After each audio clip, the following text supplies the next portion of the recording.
Alright, what is up you beautiful people, and welcome back to another Mechabellum Mythbusters video. Today I just wanted to test something, which is, well, we tested how good Mustangs and Sabertooths and War Factories are at protecting yourself from Stormcallers. So I wanted to see how well they could protect you against Overlords. So here we have an Overlord, and over here I have one unit of Mustangs and a melting point. So I think right now, melting point by itself can probably destroy one Overlord. So actually, I think in order to do like a proper control test, I'm going to do a test run where there is no Mustang. So I want to see how many melting points an Overlord can kill by itself. How many Overlords a melting point can kill by itself. And then I want to see the difference that one Mustang makes. And you know, I just want to compare like how to effectively and efficiently protect your units from Overlords, because Overlords are actually capable of getting like stopped by missile interceptors because their attacks shoot missiles. So enough yapping. Let's just set a baseline here. Vanilla melting point versus vanilla Overlord. I think the Overlord loses by itself. Okay, so that's very simple. So I think I'm gonna see if I can put down. I'm gonna put down a few more Overlords here. So let's just do that here. And for the sake of the test here, we're not gonna put any chaff, because as soon as chaff get involved, the formula instantly gets more complicated here. So here we go: 2 Overlords and 1 melting point. All right. I think 1 volley here. Ooh. Okay. Okay, so 2 Overlords can beat a single melting point. All right, so now we can do some science. So let's pull out, first and foremost, our Mustang. Where is it? So having a single Mustang with missile interceptor, how much more effective is it at protecting your melting point? So let's see. Melting point, standard, 1 melting point, 2 Overlords. Now we're going to go 1 melting point, a unit of Stangs with missile interceptor. Ooh! Oh, that bought the Overlord a lot. I mean, that bought the melting point a lot more health. You can see here, it intercepts like around 70% of the missiles there. Okay. Interesting. Okay. So let's just switch it over here. See, the added benefit is that the Mustangs can also kind of clear chaff too. So like if the Overlords start producing wasps, yeah, that actually is a bit of a downside. But to be fair, wasp production has been nerfed. Like units that produce other units have a limited production duration, which actually is good, I think. As much as infinite value doesn't exist anymore, you can still pick up the items that allow that to happen. So I think that's a little better. So let's see here. Ooh, almost instantly. Oh, 3 Overlords, and it's already too much for the Mustang. Wow. So the Mustang kind of effectively just negates 1 Overlord, I think. That's actually kind of bad. Okay, so now I want to test out a Sabertooth. I would argue the Sabertooth probably does worse, because the Sabertooth, I don't know. I think the Sabertooth is only equivalent to about like half a Stormcaller. So let me just delete this, and then let's set it back to the control value now. So once again, 2 Overlords against a single melting point. I'm pretty sure with the War Factory, it would actually just last forever. Actually, the Sabertooth does about as good of a job as the Mustang does. So Sabertooths and Mustangs are about on par here, except Sabertooths are less vulnerable to splash. Sabertooths are also technically easier to protect because they are a single unit versus multiple.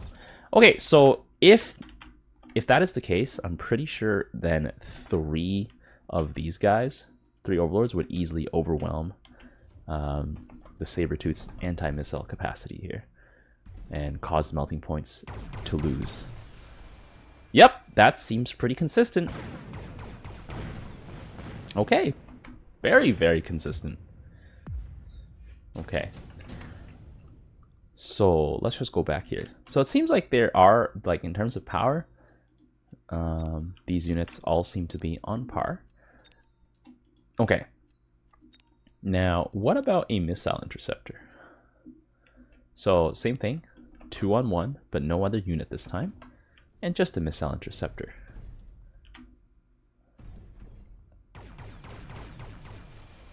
Ooh, the missile interceptor seems to be a little bit more efficient. Just a little bit more efficient. Like very slightly. That's very interesting. Okay, so based on that, I think the max number of overlords you can fend off is 2. If you have a melting point and a missile interceptor device. Then again, the overlords can also just get overlord cannon and, you know, totally bypass that.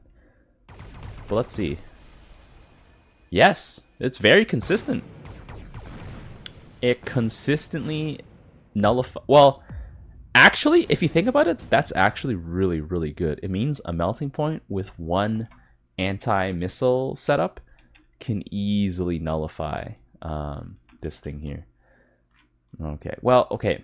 We gotta shift sides of the battlefield because the unit is not gonna die unless like this missile interceptor is gonna stay here for a while. So I'm just gonna switch over here, and I'm just gonna we'll just delete. Okay. So now I wanna see how effective a war factory is. So I think a war factory with missile interceptor. Let's start them off with 4. I think a war factory can probably handle 4. You know what? Actually, for science, let's see if it can handle 3. Because every other missile interceptor has not been able to handle 3. So let's see if they can handle 3. I'm gonna bring in the war factory here. Where's this big boy? I'm considering how much I'm paying for it. It better be able to handle 3. Okay, so here we go. War Factory, one of the most expensive things you can buy if you just for the missile interceptor upgrade. So it better be good. Is it gonna lock on to the War Factory? Ooh. Wow! Not a single Overlord hit. A War Factory shuts down an Overlord completely. That is insane. But to be fair, I am paying an arm and a leg for this war factory here. Let me move this. Let me move this back a little bit. Okay, so if that's the case, I want to see how many overlords it takes to overwhelm a war factory. So we're gonna just slap on 2 more because I think we're definitely gonna need at least 2 more. So let's see, 5 overlords into 1 war factory and a melting point. Keep in mind though, this war factory is like 1,200 supply, and this melting point is like 600, including the unlock cost, and we're facing down 1,200 supply by itself. So technically, I would expect 3 more overlords here to maybe be able to break it even. So let's see here. To be fair, all the overlords have to do is remove the melting point. But let's see. Okay, a little bit of damage. So at 5, actually, I think the war factory can basically prevent damage from 3 overlords. So once there's more than 3, damage starts bleeding through. But that's crazy. Wow. Okay. I'm going to rearrange the formation a little bit.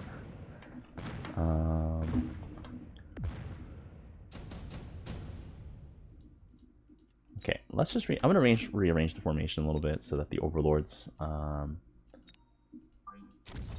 don't like move. There we go. Okay, and then we can go. Let's put down 2 more overlords. Okay, so this is 1,400 plus the 200 unlock, so that's 1,600. And then this side, this is 200, unlock is 200, cost is 800, so 1,200. 1,200 plus 1,600 is 1,800. So this side is still supply advantaged, the melting point side. So let's see here. Can 7 overlords be stopped? Let's see, I'm curious. Actually, effectively, it's only 4 Overlords coming out at the front. Okay, the War Factory is still taking some damage here. But at 4 Overlords? Ooh, War Factory actually going down here. And the melting point. Okay, so 7 seems to be the point in which this thing fails and falls apart. Hey, that was good to know. Alright. I think we should conclude this episode with a gigantic battle. Let's do it. Alright, lined up on this side, we have 8 melting points. 8 melting points, statistically, can take out 16 Overlords between them before going down to the third one. And we have 4 War Factories. I think each War Factory can prevent the attacks of 4 Overlords. So that's about 16 of the Overlords' attacks being nullified. On the other side, we have 26 Overlords. I'm super curious what'll happen. And I think I also want to, for science, change some things with the melting points as well as the Overlords and see what happens in terms of technology. So let's see it. First, I just want to see if this is a balanced matchup or if it's totally one-sided. Let's see. To be fair, you will never have this many Overlords come up. Did the War Factory just prevent all the Overlord blast? Wow! The initial volley was not even close. Holy. This is more one-sided than I expected it to be. The Overlords don't stand a chance. It's basically 1-to-1 Overlord to melting point. And the War Factory takes out the tower. The War Factory takes out the tower. What a cheeky boy. Okay. That's good to know. So I think if you're the Overlord player, I'm curious if extending range actually does anything. So what I've learned last time was that extended range was actually like pretty bad for Stormcallers. I wonder if it's the same experience with Overlords. So now Overlords have 150 range. That means they outrange the melting points significantly. Melting points only have 115 range. But let's see. With extended range. Okay, so the first volley. Yeah, the first volleys basically do no damage, but the second volleys start doing more damage. So I think based on how Missile Interceptor works, the first volleys always get eliminated, but the second and third volleys... Oh, wow. Extended range's effect is immensely different on Overlords compared to Stormcallers. And obviously, the melting points are completely out of their depth with the extended range upgrade, pummeling them. Now the Overlords easily win. Very good to know. So let's say the melting points now have enhanced range. Let's see what does that do to this fight here. So I think the melting points outrange the Overlords by 5 because these guys have 150. These guys have 155. Ooh. I think the key part is that the melting points just couldn't start attacking fast enough. Wow. Yep, because as soon as the range increase on the melting points came in, it was no longer close once again. So what can the Overlord player do? The Overlord player can... I think there's 2 things the Overlord player can do. So I want to see if Overlord Cannon is more effective in this situation. Or, obviously, I think Motherships is probably the most effective. But I do want to see if Overlord Cannon is better or if Launcher Overload is better. So let's check out Overlord Cannon here. Overlord Cannon might just be a little overpowered because there's simply so many of them. And Overlord Cannon does not give a damn about the missile battery. And so it should just... Wow. Overlord Cannon has a huge impact. Instantly turning the tide of this battle here. Damn! Well, Overlords have a pretty good answer to having to deal with... But that was still pretty close. Wow. Overlord Cannon just absolutely shredded those factories. So I think without a doubt, Overlord Cannon is your best bet in a situation where you're faced against war factories, and you also have to deal with melting points. Because I think the cannon also has 180 range, if I'm not mistaken here. No, it's only 120. I swear it used to have 180. So I guess that got nerfed. But yeah, the Overlord Cannon's pretty good. What about Launcher Overload? So Launcher Overload makes the Overlords have a bit of a smaller range. My intuition is that that's probably worse. But Launcher Overload is really good on Stormcallers.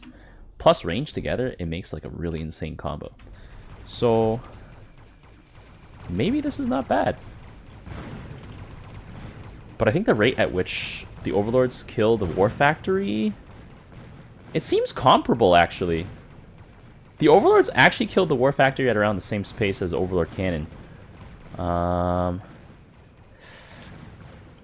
I think, though, Overlord Cannon is definitely more reliable, because there's only, like, 3 Overlords left over. And Overlord Cannon had 4 Overlords left over. So for what it's worth, I think Launcher Overload is pretty strong. But in this situation, where you're dealing with, like, anti-Overlord fire, the Cannon is marginally better.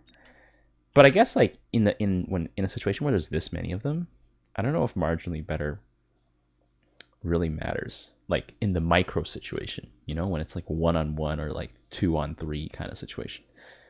Now I'm pretty sure Mothership just makes this a one-sided battle, like a completely one-sided battle. So, well, let's see it first. Let's see it first. What kind of one-sided battle is this? All right, the Wasps come in. So here is probably a situation where you'd have to get diffraction. Because if you don't have diffraction, I do not think you can win as the melting points. Because all of the Overlords are untouched. Yeah, not a single Overlord went down. Damn. Okay. So let's adjust the unit tech here. I actually am guilty of not having diffraction on my melting point. Because I'm like, why would I ever get that? So, yeah, I don't know. Ooh, 8 crawlers. Energy diffraction. And see, energy diffraction reduces your range by 30. That's like really detrimental. But let's see it. Because like then the Overlords just have baby range. I mean not Overlords, the melting points. I don't think you ever want to have less range on your melting point. And diffraction, I've actually never tested. I just want to see. I should test how good diffraction is, because I don't actually ever use it. So I think that might be another like Mythbuster video coming up, like diffraction versus no diffraction, and see what happens. Like what? Wow. I think even with diffraction, this is an unwinnable fight. And I'm about to lose all my health. So yeah, I think if Overlords in a situation like this, Mothership is really, really almost impossible to deal with. Dang.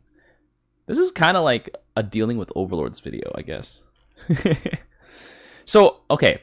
Let's just wrap it up here by putting down some of the units that I think will really help out this engagement here. So let's do that. I think with this many Typhoons, things should be balanced out pretty nicely here. And we'll just have one last battle here. And then we will wrap things up. It's got this Typhoon. I think with Typhoons, I think it's best to give them barrier. And I think this could be balanced. You know what? Let's just go balls to the wall. I think we'll save super testing for later. We'll go insane tech on this, and we're gonna get some insane tech on the melting points. Where are they? I've never actually used energy absorption. I think energy absorption early on used to be pretty strong because I think it also increased your unit's health. And for the Overlords here, we are going to equip them with the last bells and whistles. And this is our final battle here. In terms of scientific knowledge that we're going to gain from this, we're going to see if a souped up Overlord squad can be destroyed by a relatively souped up anti-Overlord comp. I don't know what sort of anti-Overlord comp could exist besides this, in terms of like the most efficient Overlord comp. Obviously in a real game you have to work with what you're given, but I think this should probably do a good job. I could also be horrendously wrong and the Overlords just completely win by like a landslide, and that looks like the I could be horrendously wrong and the Overlords win by a landslide conclusion. Because the Typhoons did not stand a chance. Wow, but the lock on. Can it heal? Can it lifesteal enough? Oh. Dang. We gotta return to that fight though. We gotta return to that fight one more time. But in a future video. If you guys enjoyed this video on just how effective anti-Overlord tech is in terms of intercepting their attacks, be sure to leave a like. Let me know if you guys have any other ideas on some myth-busting videos you would like to see. I am all ears. If you guys have an idea, just chuck it in the comment section down below. If you guys enjoyed this video, be sure to leave a like. If you're new here, drop a subscribe so you can see more of these Mechabellum Mythbusters. And yeah, until next time, I will see you guys later. In the rear with the gear. The tires, let's light some fires. Need a light. They picked the